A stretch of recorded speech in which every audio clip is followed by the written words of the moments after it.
आज हम पढ़ेंगे मॉडल्स। ये ग्रामर से संबंधित जो है इसका क्वेश्चन बताना चाहते हैं कि सेक्शन सी में हर क्लासेस में ग्रामर का एक क्वेश्चन होता है जो 20 मार्क्स का आता है।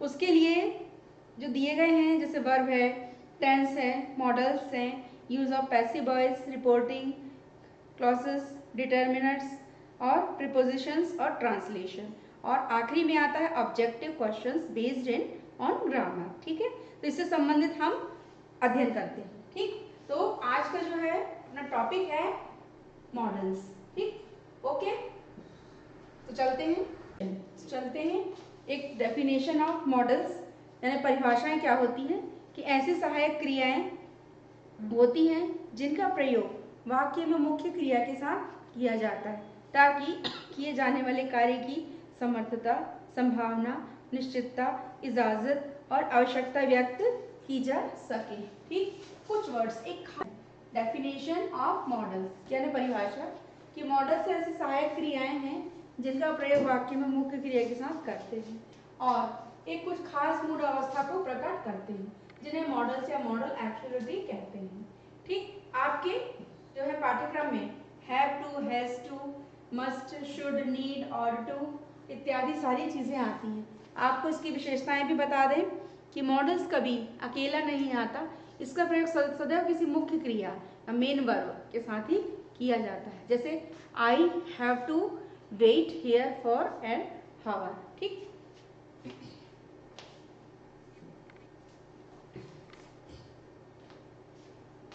चलिए अब देखते हैं सभी जो मॉडल के वर्ब्स हैं, जो क्रिया हैं वो कौन कौन सी, इसके कौन से प्रकार हैं।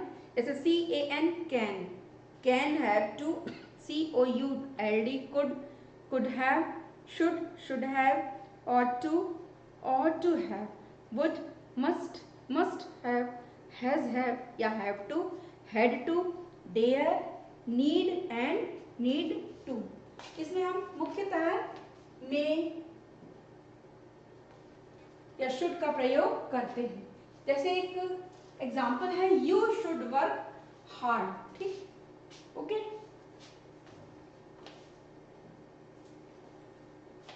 चलिए देखिए जैसे मीनिंग ऑफ मॉडल्स के क्या मीनिंग है। देखिए सकता है को लिखते हैं कैन,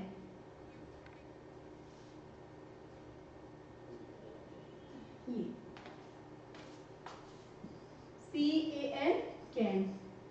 ठीक, सका, COULD। ठीक, कुड हैव, ठीक, कुड हैव सकता था, पढ़ सकता था। फिर शुड यानी चाहिए, शुड हैव यानी चाहिए था। फिर ought टू मतलब चाहिए, ought टू हैव चाहिए था।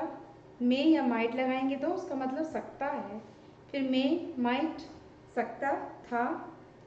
फिर यूज्ड टू करता था, वुड किया करता था, मस्ट का जरूर चाहिए, मस्ट हैव जरूर, डेयर यानी हिम्मत करना, हैज टू या हैव टू लगाएंगे तो करना या करना पड़ता है, हैड टू। फिर इसी प्रकार विल हैव, नीड जरूरत, एंड नीड टू नेकी जरूरत। ठीक, देखिए बच्चों कैन का प्रयोग कैसे करते हैं। कैन का प्रयोग योग्यता या क्षमता या संभावना, कोई भी पॉसिबिलिटी हो उसके लिए किया जाता है। जैसे वह संस्कृत बोल सकती है, तो इसमें एक शब्द क्या आया है, सकती है।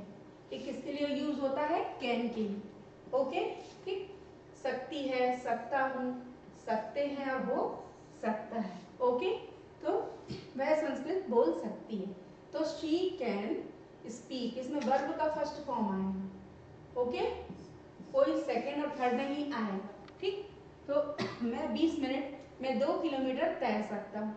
I can swim 2 kilometres in 20 minutes. आप मेरे दफ्तर में प्रतीक्षा कर सकते हैं, तो क्या आएगा, you can wait in my office.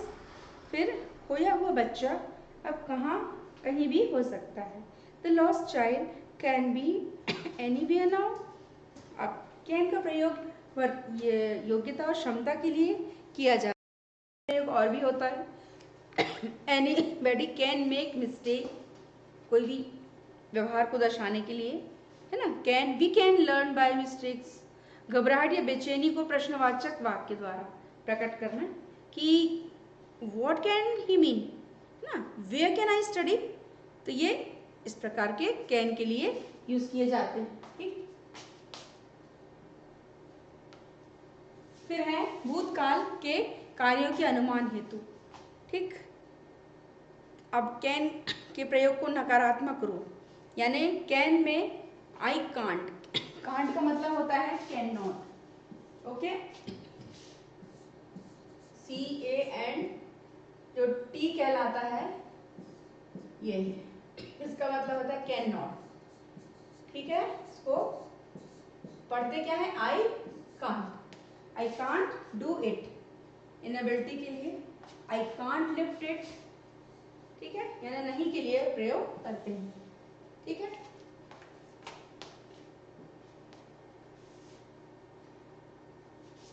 आइए अब देखते हैं मे का प्रयोग क्या किया जाता है। मे मीन्स, मे का प्रयोग तो स्वाभाविक है, आप लोग हमेशा हर जगह करते हैं। कैसे, मे आई कम इन, स्कूल में। ठीक, क्या मैं अंदर आ सकता हूँ। यू मे गो नाउ, है ना, आप जा सकते हैं, ये आज्ञा देना वाला हुआ। ठीक, तो ये सारी चीजें हैं। जैसे औपचारिक आज्ञा क्या होती है, may I come in sir. ठीक, you may come in. And संभावना, the clouds are dark so it may rain. Okay, संभावना हो सकती है। So may obtain good marks as she is working hard. ठीक है, ये मे वाले हैं। अब इच्छा आशीर्वाद के लिए बोलते हैं कि may God bless you, may you leave long. ठीक, उसके बाद अनुमानित के लिए फिर संभावना वाले, if you try you may reach the goal. ठीक है, यदि आप कोशिश करते हैं तो आप उस लक्ष्य को प्राप्त करेंगे। ओके, कर सकते हैं। आइए देखते हैं अगला मॉडल्स है हैड टू। हैड टू भी बहुत जरूरत पड़ती है कि ना था, नी थी, ने थे हिंदी में है, ना पढ़ा। ठीक, इस प्रकार हैड का प्रयोग सीखिए। जैसे had to read, I had not to read. ठीक, अब आप वर्ब टू हैव के साथ इन्फिनेटिव का प्रयोग सीखें। इन्फिनेटिव का अर्थ है टू वर्ब, यानी टू के साथ वर्ब क्रिया को लगाना। जैसे टू गो, वर्ब क्या है, गो, ये वर्ब कहलाया। टू लाफ, हंसना, वर्ब, और एक्सेट्रा, यानी बहुत सारे। ठीक है, वर्ब क्रिया, क्रिया के और भी रूप हैं।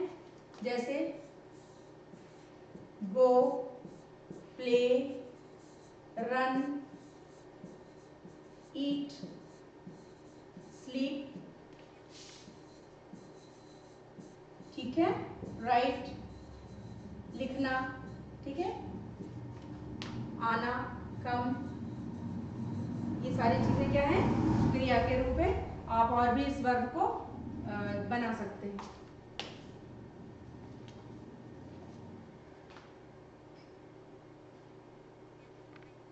अब बहुत अच्छा उदाहरण है बच्चों, आई हैड टू सी, मुझे देखना पड़ा। ये शब्द आप ये देखिए, बहुत जरूरी है, पड़ा।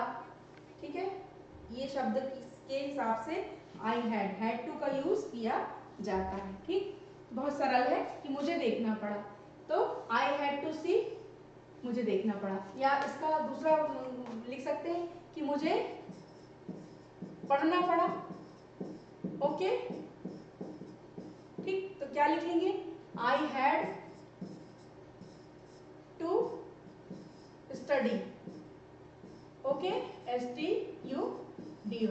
ओके, तो इसमें कोई भी सी ये वर्ब बदल सकता है।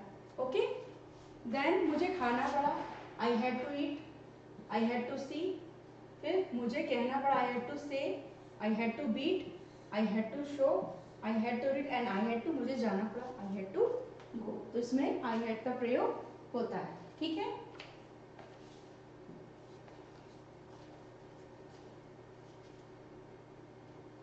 चलिए अब आता है person singular plural. First person आता है आपका, I had had to read. Third person में आएगा ही, शी, इट और नाम, ठीक है, उसको, उसे और राम को पढ़ना पड़ा। तो ही, शी और ये they the boys had to read, उन लोगों को या लड़कों को पढ़ना पड़ा।